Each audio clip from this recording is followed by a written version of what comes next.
Okay, now when we're ready to time, I've got the girls 4x2 loaded in here.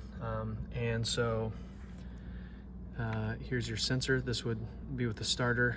I'm just gonna bap it on the table here, and you'll know it's running when that 0, that's gray, turns yellow. I'm just gonna hit it against my thigh. Okay, that turned it yellow, and our clock is now running.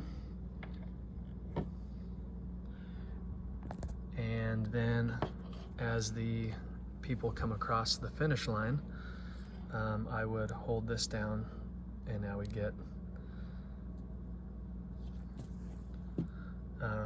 a picture.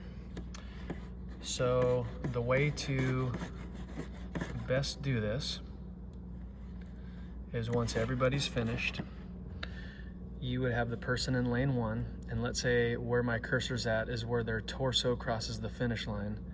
You would just click on that.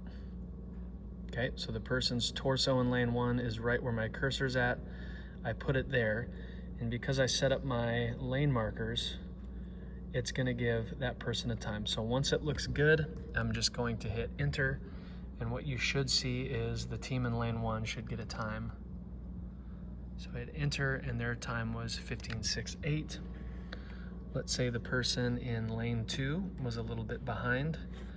So I gotta make sure that my cursor's in the parameters of 2. They'd be coming in a little bit further back.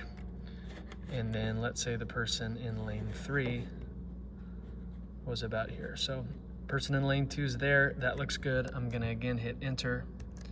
That will give them a time. Person in lane 3, let's say they were way back here. Okay, and I know I've got it selected because lane 3 lit up red. If I accidentally clicked the wrong lane and I hit 4 by mistake, then it marks it pretty clear. So I gotta make sure I'm in this line. Lane 3 is selected, that's where their torso's at. I hit enter, and all those times are populating. Now, once I'm done, I'm just going to hit this button here, okay? And so this button up top here is next event. And you know it's next event because down in the bottom, it says what each button does.